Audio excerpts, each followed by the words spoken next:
Olá, gente, tudo bem com vocês? Nós estamos agora com PET volume 5, um novo PET, os jesuítas na América Portuguesa, semana 1. Os primeiros jesuítas que vieram ao Brasil chegaram com o primeiro governador-geral da colônia, Tomé de Souza, em 1549.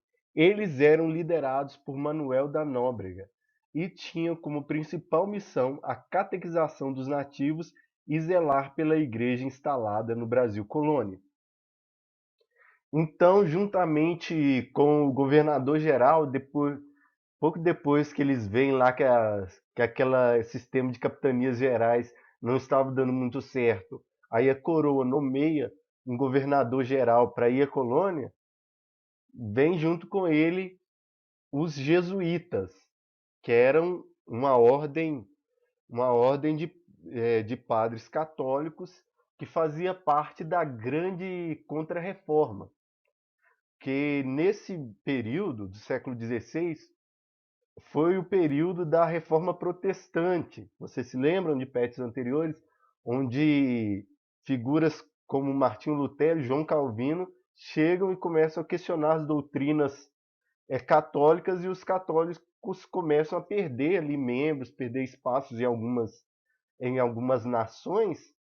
Então, a Igreja Católica faz essa contra-reforma, ou melhor dizendo, a reforma católica, que é mais adequado, eu acredito. A reforma católica que vai arrumar certas coisas que eram necessárias ali dentro da Igreja Católica, e uma das estratégias da reforma católica foi a ativação dos jesuítas, da Companhia de Jesus, que eram os jesuítas. Esses caras que vinham aqui às regiões, principalmente da América, para catequizar, para ensinar o catolicismo aos índios. Eles, eles aqui no Brasil eram liderados por Manuel da Nóbrega, esse carinha aí na figura abaixo aí. Tinha como principal missão a cristianização dos nativos e zelar pela igreja instalada no local. Então, eles tinham que cristianizar, levar o cristianismo, mais especificamente o catolicismo, aos indígenas, ensiná-los o catolicismo e zelar pela igreja, e também ensinar também aos filhos dos colonos também, educar os filhos dos colonos e educar numa educação também cristã também. Os jesuítas construíram locais chamados missões, onde combinavam catequese dos nativos com a sua utilização como mão de obra para a produção de tudo que a missão precisasse. Então, na chegada ali, a estratégia ali que mais funciona são aldeamentos. Eles criam aldeias, como é, fica, dá para você ver nessa imagem aqui ao lado. Eles criam aldeias, eles criam aldeamentos que eram chamadas de missões, e lá eles combinavam a catequese, que é ensinar os índios ao catolicismo, instruí-los ao cristianismo, e também combinava com a mão de obra, a exploração da mão de obra indígena em plantações, em lavouras e tal. E ali, através dessa mão de obra, as missões cresciam, e, a mão de obra indígena gerava tudo. É, os indígenas, a relação que tinha ali na mente deles é que os europeus, os jesuítas, davam proteção e o cristianismo, e de volta os indígenas davam a sua mão de obra, o seu trabalho. E aí dá para ver alguns exemplos desses lugares, algumas representações. Aqui abaixo tem uma ruína de missões jesuítas, que foram muito importantes, que chegaram a ser bem grandes. Tem uma população bem grande de pessoas, essas missões jesuítas.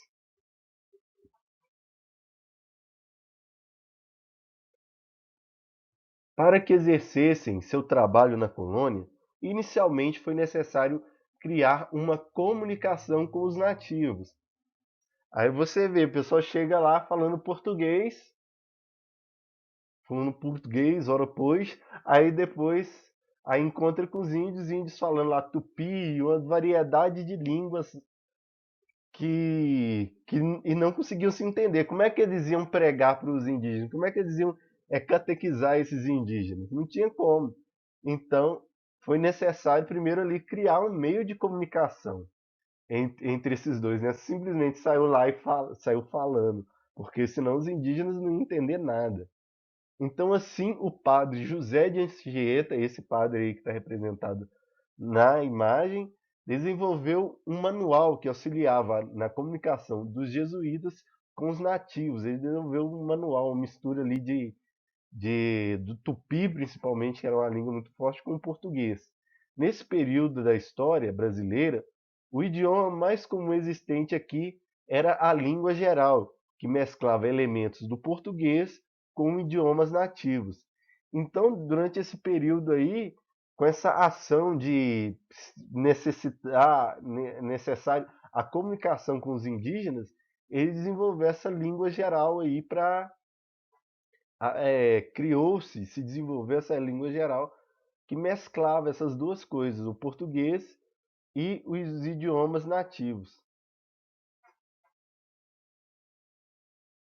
Além da catequese, eles educavam aos filhos dos colonos. Para isso, criaram colégios em diversas partes do Brasil. Então, os primeiros colégios, as primeiras escolas foram criadas pelos jesuítas. Jesuítas que fundaram as primeiras escolas no Brasil. E essas escolas jesuítas ali, desde aquele tempo, elas durou muito tempo, bastante tempo.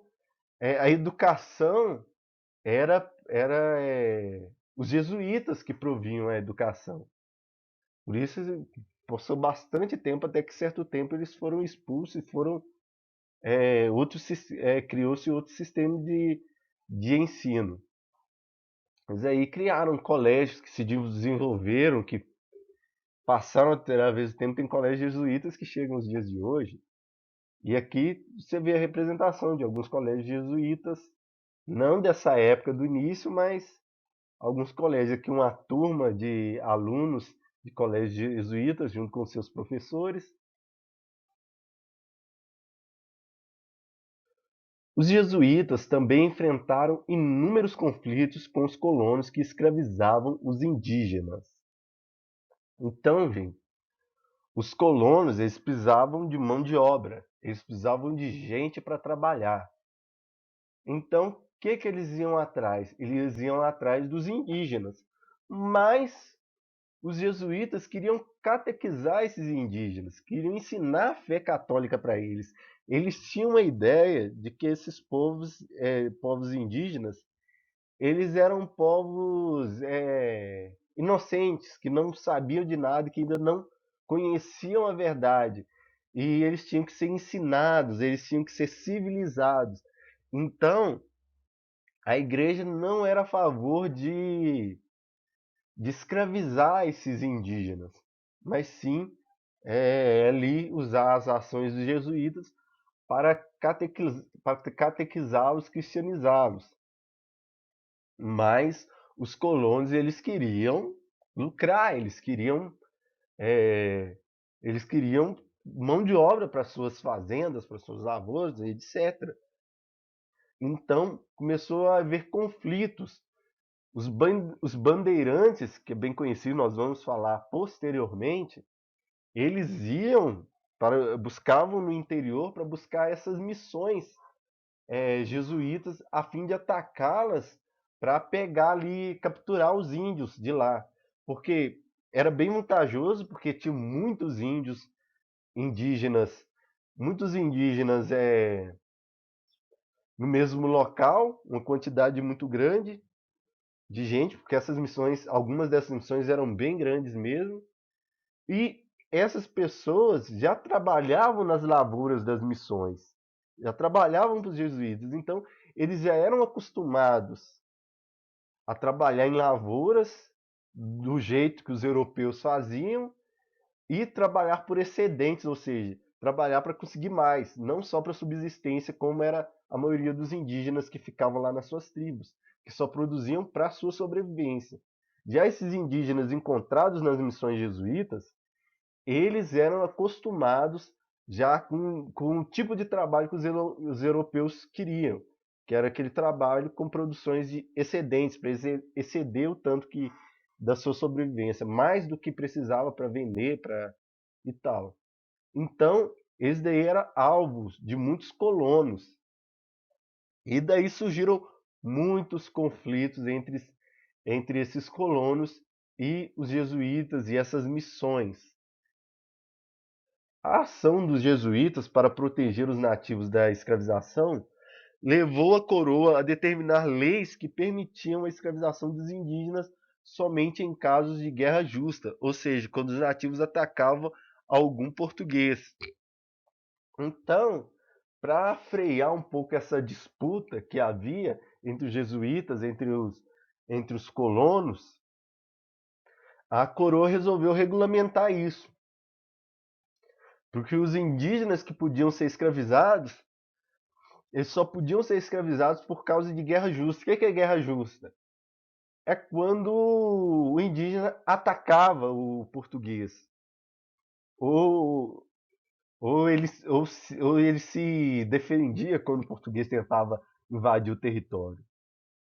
Se o português, se o indígena atacasse o português, isso era guerra justa. Então os portugueses podiam atacar e escravizar esses indígenas, que no final é nada mais do que uma desculpa para escravizar o que quiser, porque os portugueses iam lá, provocavam os indígenas, é claro que não, eles iam, atacavam, revidavam e tal, e